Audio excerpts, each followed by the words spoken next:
A very good morning to all of you. स्वागत करता हूं आप सभी का अपना यूट्यूब चैनल मैथ अड्डा सारण में। तो चलिए फिर मैं हाजिर हो गया एक नया सेशन लेके दी प्लेटफॉर्म का जो रेलवे ग्रुप डी का साइंस का जो 2500 प्लस क्वेश्चन है, इसका हम सेट नंबर 13, 14, 15 करने वाले हैं।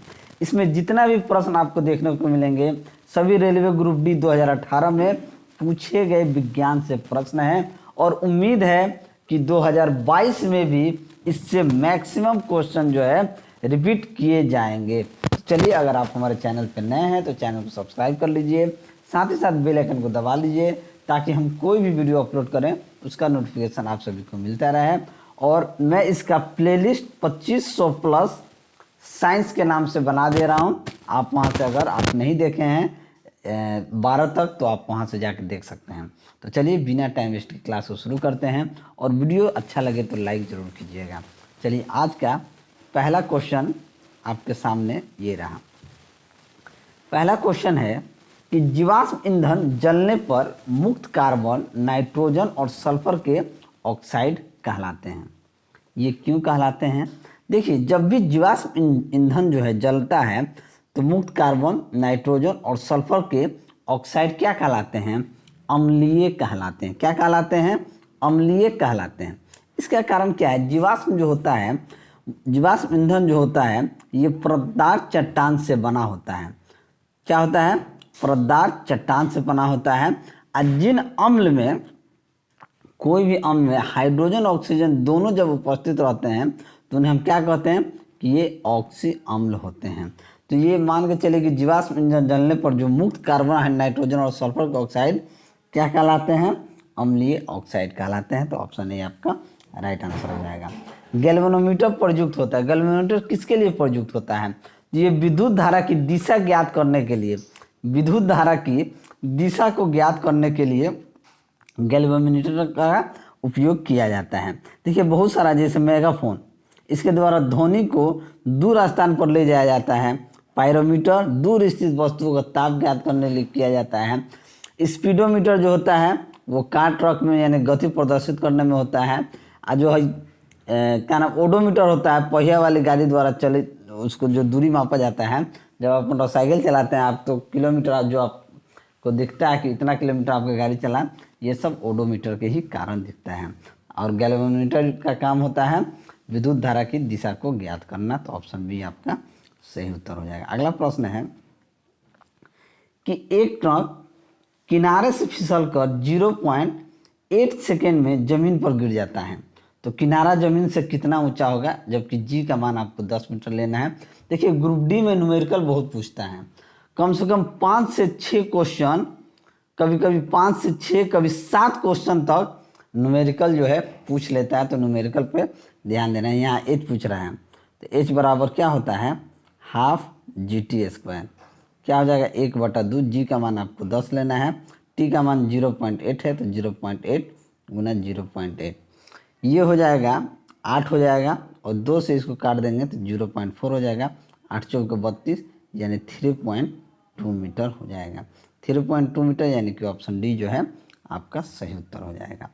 अगला प्रश्न है कि दो अस्थियां एक दूसरे से किसी अन्य संयोजी ऊतक द्वारा जुड़ी हो सकती हैं जिसे डैश कहा जाता है।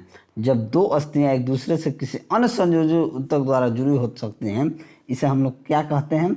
इसे स्नायु कहा जाता है। तो ऑप्शन ए जो है आपका राइट आंसर हो जाएगा। चलिए, अगला प्रश्न है, ये भी न्यूमेरिकल है कि 10 ओम के प्रतिरोध 0.5 एम्पियर की धारा प्रवाहित हो रही है। इस प्रतिरोध में 1 मिनट में प्रवाहित होने वाले आवेश क्या होंगे? हमसे क्या पूछ रहा है? आवेश क्या होंगे? Q बराबर होता है IT। आपको ये जो धारा ओम दिया है ना, ये आपको बेवकूफ़ बनाने के लिए दिया है, ठीक है। I कितना है आपका? 0.5 है। T आपको कितना लग रहा है जी? 1 मिनट।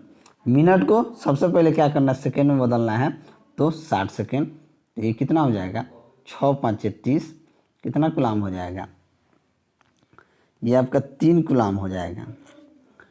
3 कूलाम नहीं, 30 कूलाम हो जाएगा। सॉरी, 30 कूलाम हो जाएगा। कितना हो जाएगा? 30 कूलाम। तो ऑप्शन ए जो है आपका राइट आंसर हो जाएगा। परमाणु संख्या 57 वाला तत्व संबंधित होता है। तो तो 57 वाला तत्व जो होता है ये आपका डी ब्लॉक से संबंधित होता है। तो ऑप्शन ए जो है आपका राइट आंसर हो जाएगा। सेल SPDF होता है तो ये डी ब्लॉक से संबंधित 57 वाला होता है। चलिए अगला प्रश्न है कि इथेनॉल को इथेन में परिवर्तित करने के लिए डिहाइड्रेटिंग एजेंट के रूप में किसका प्रयोग किया जाता है। तो इथेनॉल को इथेन में परिवर्तित करने के लिए जो डिहाइड्रेटिंग एजेंट का प्रयोग किया जाता है ये सांद्र सल्फ्यूरिक अम्ल का प्रयोग किया जाता है। सांद्र सल्फ्यूरिक अम्ल का प्रयोग किया जाता है। तो ऑप्शन सी जो है ये आपका राइट आंसर हो जाएगा। सल्फ्यूरिक अम्ल का उपयोग पेट्रोलियम के शोधन में कई प्रकार के विस्फोट बनाने में, रंग और औषधि बनाने में किया जाता है। ओडोमीटर का प्रयोग क्या मापने के लिए किया जाता है। तो ओडोमीटर का प्रयोग दूरी मापने के लिए किया जाता है, यानी कि ये पहिया वाला गाड़ी का जो दूरी मापा जाता है ये ओडोमीटर से ही मापा जाता है। तो ऑप्शन ए जो है ये आपका सही उत्तर हो जाएगा। चलिए अगला प्रश्न देखते हैं। अगला प्रश्न है कि आयरन 3 ऑक्साइड का रासायनिक सूत्र क्या होता है। तो Fe2O3 जो होता है ये Fe2O3 होता है। तो ऑप्शन बी जो है आपका राइट आंसर हो जाएगा। ये 3 का है, ठीक है। हेमेटाइट का Fe2O3 हेमेटाइट का भी होता है। क्या होता है, Fe2O3 हेमेटाइट का होता है। मैग्नेटाइट का Fe3O4 होता है। लिमोनाइट का Fe2O3.3H2O होता है, ठीक है।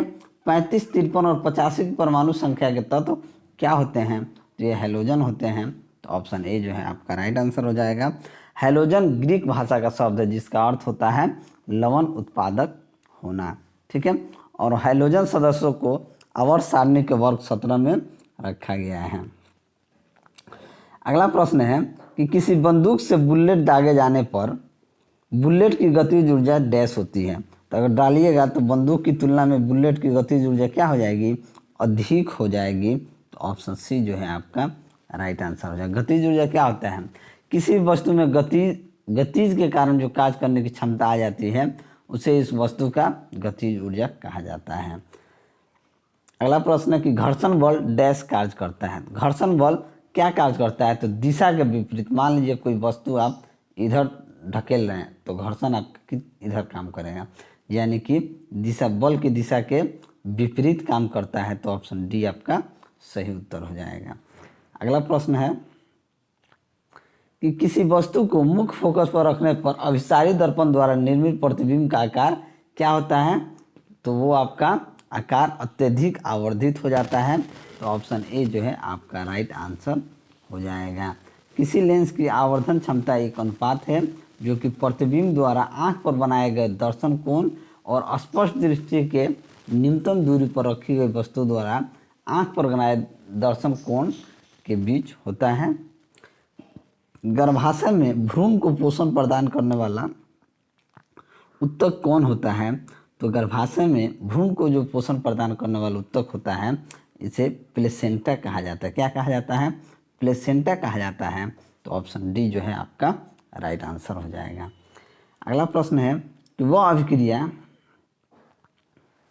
वह अभिक्रिया जिसमें 10% NaCl से बिजली पास की जाती है क्या कहलाती है। जब 10% से बिजली पास किया जाएगा तो इसे क्लोर क्षार अभिक्रिया कहलाएगा। तो ऑप्शन ए जो है आपका सही उत्तर हो जाएगा। NaCl को बर्फ के साथ मिलावट हिम मिश्रण बनाया जाता है, ठीक है।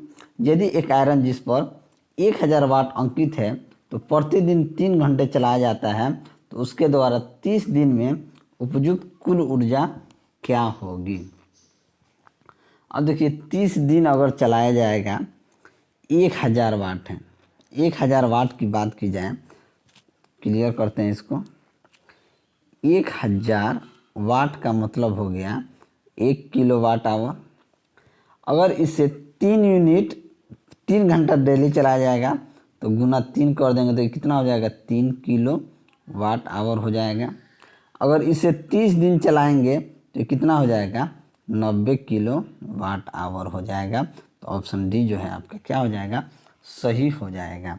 चलिए अगला प्रश्न है कि विलियन ए का पीएच मान 6 है, विलियन बी का पीएच मान 8 है और विलियन सी का पीएच मान 2 है। तो विलियन से हाइड्रोजन आयन की सांद्रता सबसे अधिक किसका होगा? तो सबसे अधिक विलयन ए का पीएच मान 6 है, 8 है, तो हाइड्रोजन का आयन सबसे अधिक जो होगा वो किसका होगा? सी का होगा, यानी जिसका पीएच का मान कम होगा उसका ही होगा। तो ऑप्शन ए जो है आपका राइट आंसर हो जाएगा। ठीक है, चलिए अगला प्रश्न है कि डैश में मुकुलन द्वारा प्रजनन होता है। तो किसमें जो मुकुलन द्वारा किसमें प्रजनन होता है? तो मुकुलन की बात की जाए तो हाइड्रा द्वारा मुकुलन में प्रजनन होता है। हाइड्रा जो होता है ये सिलेटेंट्रा संघ के जीव होता है। ठीक है, व्हिटकेयर के वर्गीकरण के अनुसार डैश समूह में शामिल जीवों में पूर्णतः विकसित नाभिक नहीं पाया जाता है। तो ये मोनोरा जो जीव होते हैं, मोनोरा, व्हिटकेयर के वर्गीकरण के अनुसार मोनेरा समूह में शामिल जीव जो होते हैं वो उनमें पूर्णतः विकसित नाभिक नहीं पाया जाता है। चलिए अगला प्रश्न है कि उन तत्वों को नामित करें जिसके सबसे बाहरी सेल में केवल एक इलेक्ट्रॉन होता है। बाहरी सेल में सिर्फ एक इलेक्ट्रॉन होता है, उसको ये करना है। तो लिथियम, सोडियम, पोटेशियम जो होता है इन सभी में बाहरी सेल में केवल एक इलेक्ट्रॉन होते हैं। तो ऑप्शन ए बी यहाँ पे सही उत्तर हो जाएगा। अगला प्रश्न है कि जठर ग्रंथियों द्वारा स्रावित हाइड्रोक्लोरिक अम्ल डैश एंजाइम की क्रिया को आसान कर देते हैं। तो ये पेप्सिन एंजाइम की क्रिया को क्या करते हैं? आसान करते हैं। जो जठर ग्रंथ होते हैं, पेप्सिन एंजाइम जो होता है ये प्रोटीन को पेप्टॉन्स में बदल देता है। अगला प्रश्न है कि एक तत्व की समस्थानिक की द्रव्यमान संख्या 298 है। यदि उसके नाभिक में 189 न्यूट्रॉन है तो उसकी परमाणु संख्या क्या होगी? प्रोटॉन की संख्या बराबर द्रव्यमान की संख्या माइनस न्यूट्रॉन की संख्या। तो 298 में से 189 को घटा दीजिए, हो जाएगा 109। तो ऑप्शन ए जो है ये आपका सही उत्तर हो जाएगा। ये 22/9/2018 में फर्स्ट शिफ्ट में पूछा गया क्वेश्चन था, जिसे हम सेट 13 के नाम से जानते हैं। अब हम चलते हैं सेट 14 के तरफ। कहाँ चलते हैं? सेट 14 के तरफ चलते हैं। और सेट 14 जो है ये आपका 22/9/2018 का सेकेंड शिफ्ट में पूछा गया प्रश्न को लेके आपके सामने हम हाजिर हुए हैं। इस प्रश्न में कह रहा है, पहला क्वेश्चन है कि अधिकांश सरीसृपों में एक डैश होता है। क्या होता है? तो अधिकांश जो सरीसृप होते हैं उनका जो 3 कक्षीय हृदय होता है। क्या होता है? सरीसृपों को हृदय को अलिंद तथा आंशिक एक रूप में विभाजित एक निलय होता है। इस वर्ग को रेप्टिलिया भी कहा जाता है। तो कितना होता है? 3 कक्षीय हृदय होता है। अगला प्रश्न है कि मेंडलीफ की आवर्त सारणी में ऊर्ध्वाधर कॉलम को क्या कहा जाता है? तो ऊर्ध्वाधर कॉलम को कहा जाता है समूह। तो ऑप्शन बी आपका सही उत्तर हो जाएगा। अगला प्रश्न है कि डैश धातु पृथ्वी पर सबसे प्रचुर मात्रा में पाया जाता है। तो एल्युमिनियम धातु जो होता है ये पृथ्वी पर सबसे प्रचुर मात्रा में पाया जाता है। तो ऑप्शन डी जो है आपका राइट आंसर हो जाएगा। और धातुओं में सर्वाधिक मात्रा एल्युमिनियम का है जो कि 8.13% है। अगला प्रश्न है कि गति का द्वितीय नियम दर्शाता है। तो गति का दूसरा नियम क्या दर्शाता है? कि किसी भी वस्तु की गति के परिवर्तन की दर शुद्ध बल की दिशा में वस्तु पर लागू शुद्ध बल के अनुपातिक होता है। तो हम कह सकते हैं कि ऑप्शन डी जो है आपका राइट आंसर हो जाएगा। न्यूटन का गति का दूसरा नियम किसी भी वस्तु के संवेग में परिवर्तन की दर को उस वस्तु पर आरोपित बल के क्या होता है? समानुपाती होता है तथा संवेग परिवर्तन बल की दिशा में होता है। न्यूटन के दूसरे नियम से ही F बराबर m में आता है, यानी बल बराबर द्रव्यमान गुना त्वरण। ठीक है, चलिए अगला प्रश्न है कि वायुमंडलीय अपवर्तन के कारण सूर्योदय और सूर्यास्त में लगभग डैश तक देरी हो सकता है। तो वायुमंडलीय अपवर्तन के कारण सूर्यास्त में लगभग कितना 2 मिनट तक की देरी हो सकती है, इससे ज़्यादा नहीं। तो ऑप्शन सी जो है क्या हो जाएगा? आपका सही उत्तर हो जाएगा। अगला प्रश्न है कि निम्नलिखित में से कौन सा मानव में पुरुष प्रजनन प्रणाली का हिस्सा नहीं है? तो अंडाशय, यानी कि अंडाशय जो होता है ये ओवरी मनुष्य में नहीं होता है, तो ऑप्शन डी यहाँ पे आपका सही उत्तर हो जाएगा। अगला प्रश्न है कि आधुनिक आवर्त सारणी के छठे आवर्त में डैश तत्व मौजूद होते हैं। तो आधुनिक आवर्त सारणी के छठे आवर्त में 32 तत्व मौजूद होते हैं, तो ऑप्शन सी जो है आपका राइट आंसर हो जाएगा। अगला प्रश्न, निम्नलिखित में से कौन सा रासायनिक समीकरण संतुलित है? संतुलित है कह रहे हैं, तो Mg+O2 MgO नहीं है, H2O नहीं है, 2Mg+O2 2MgO, यानी कि ऑप्शन डी क्या हो जाएगा? संतुलित है, तो ऑप्शन डी यहाँ पे सही उत्तर हो जाएगा। अगला प्रश्न है कि ठोस के पिघलने के दौरान इसका तापमान क्या होता है? तो ठोस के पिघलने के दौरान इसका तापमान में कोई परिवर्तन नहीं होता है, यानी कि परिवर्तित नहीं होता है, तो ऑप्शन बी आपका सही उत्तर हो जाएगा। अगला प्रश्न है कि 800 किलोग्राम भार वाली एक कार के वेग को 5 मीटर से 10 मीटर पर सेकंड तक बढ़ाने के लिए किया गया कार्य क्या हो जाएगा? किया गया कार्य देखा जाए तो W बराबर हाफ mv², यानी कि final velocity minus initial velocity, इन दोनों का अंतर कर देंगे तो हमारा आ जाएगा। यानी यहाँ ये लिख देते हैं 1/2, m कितना है 800, फाइनल वेलोसिटी यानी कि 10 का स्क्वायर माइनस 5 का स्क्वायर, 10 का स्क्वायर यानी कि 100, 5 का स्क्वायर यानी कि 25, 75, 2 से पहले इसको काट दीजिए, 400 बार में कट जाएगा, यानी कि 400 गुने 75, यानी ये कितना हो जाएगा?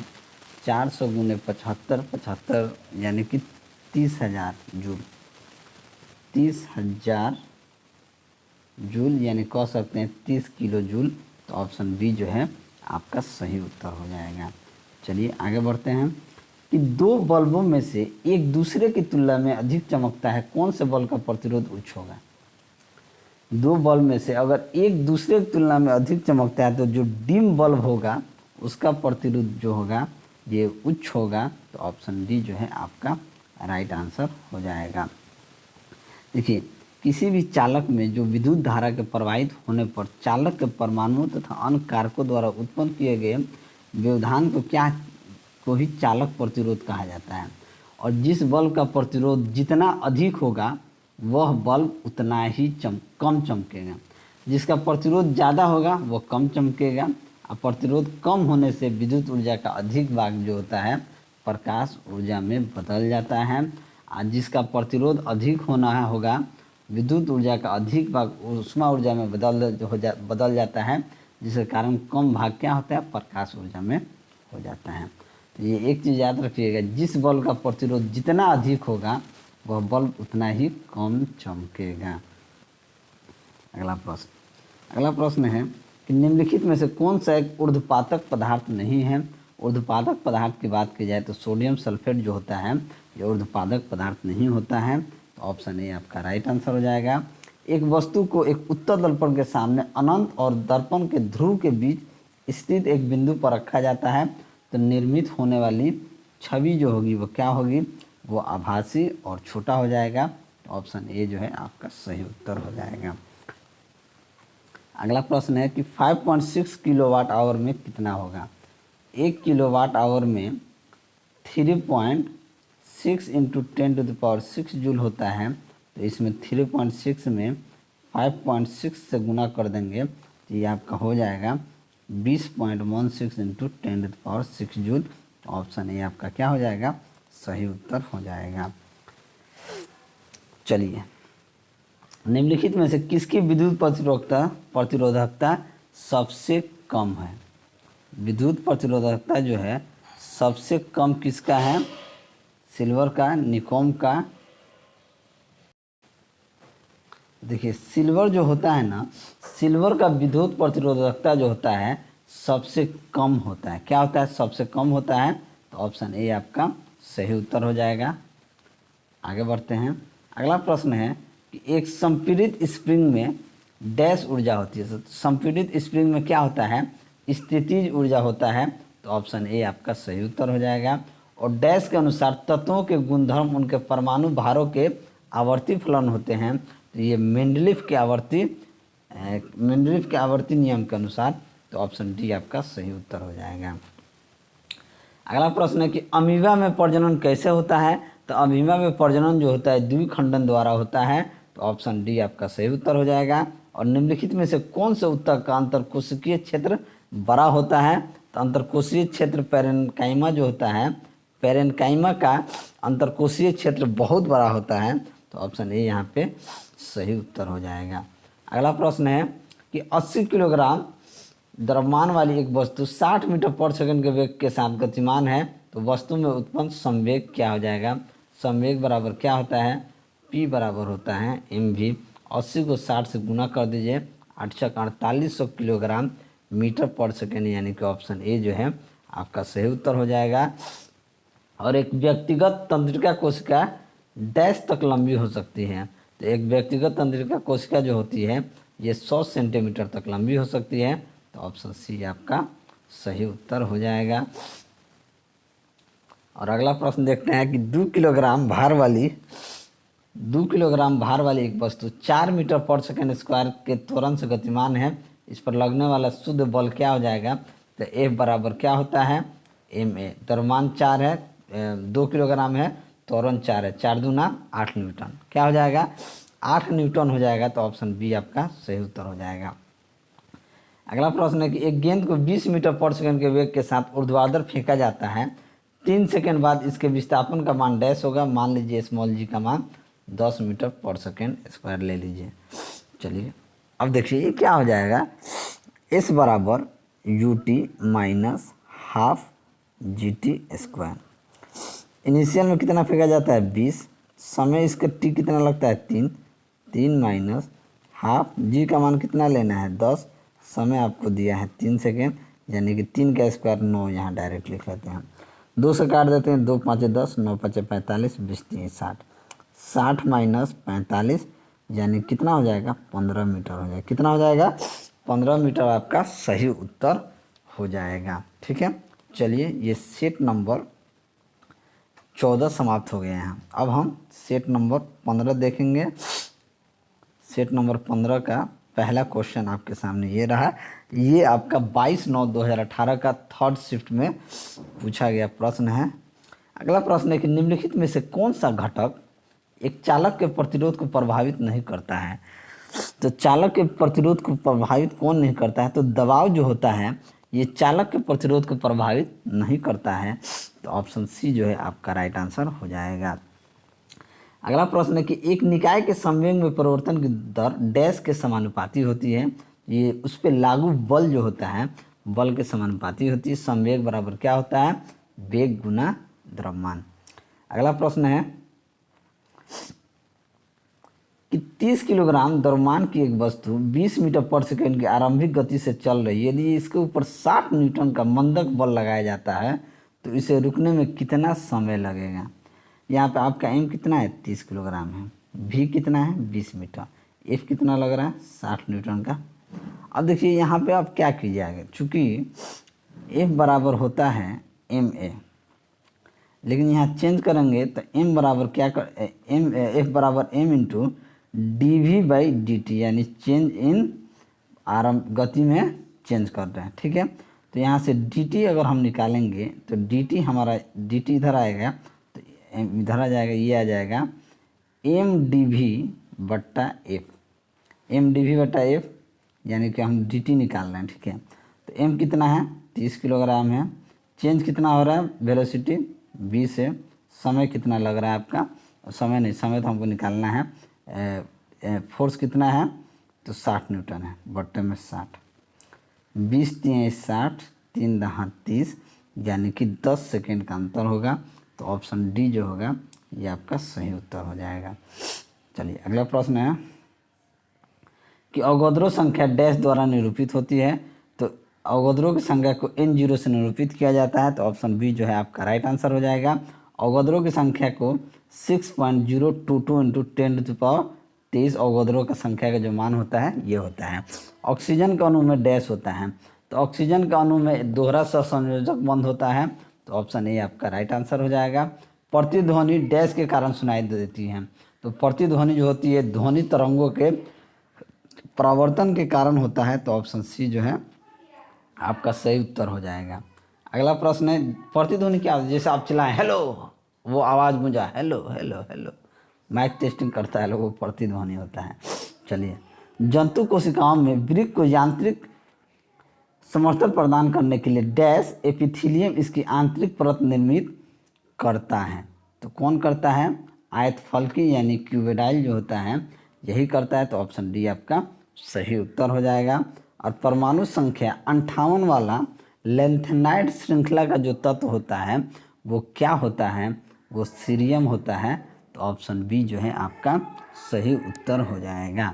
ठीक है, आधुनिक आवर्त सारणी में परमाणु संख्या 57 से लेके 71 तक के लेंथेनाइड श्रेणी में रखा गया है।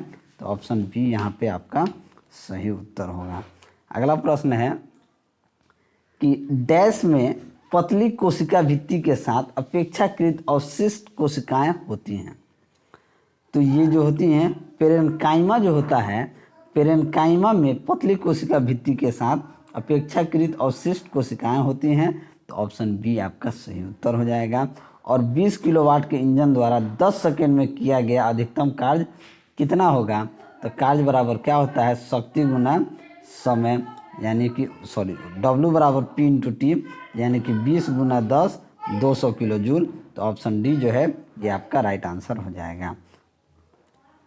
अगला प्रश्न देखते हैं। अगला प्रश्न है कि यदि एक साइकिल की गति दुगना हो जाए तो गतिज ऊर्जा क्या हो जाएगा?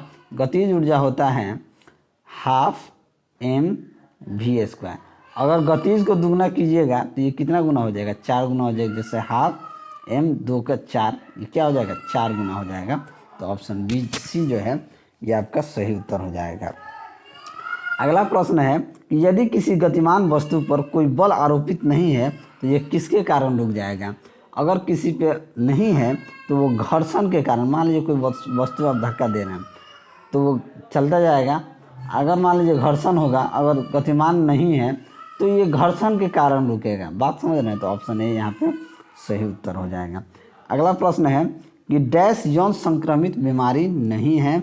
तो ये कैंडिहाइसिस जो होता है, कैंडिहाइसिस जो होता है ये यौन संक्रामक बीमारी नहीं होता है। तो ऑप्शन सी जो है आपका राइट आंसर हो जाएगा। एक तत्व की परमाणु संख्या 20 है तो उसके रासायनिक गुण निम्न में से किस तत्व के समान होंगे? ये आपका बेरिलियम फोन के समान होंगे। तो ऑप्शन सी जो है आपका सही उत्तर हो जाएगा। बेरिलियम का द्रव्यमान संख्या 9.013 होता है।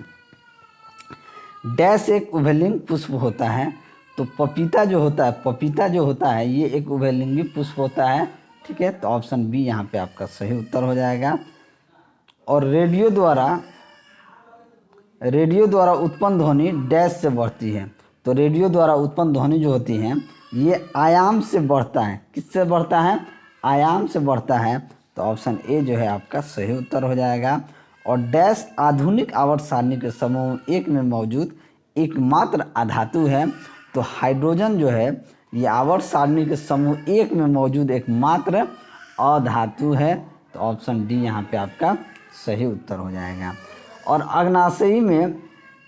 अग्नाशयी रस में मौजूद डैश एंजाइम प्रोटीन को एमिनो एसिड में परिवर्तित कर देता है। तो ये ट्रिप्सिन जो होता है ना, ट्रिप्सिन एंजाइम को ये प्रोटीन को एमिनो एसिड में क्या कर देता है? परिवर्तित कर देता है। तो ऑप्शन ए जो है आपका राइट आंसर हो जाएगा। और अगला प्रश्न है कि नीचे दिए गए संरचना में दर्शाए गए यौगिक का नाम क्या होगा? तो इस यौगिक का नाम बेंजीन है। बेंजीन का होता है C6H6। ठीक है, देखिए 6 गो सी है, 6 गो 2 2 4 2 6 गो ये है, ये आपका क्या है?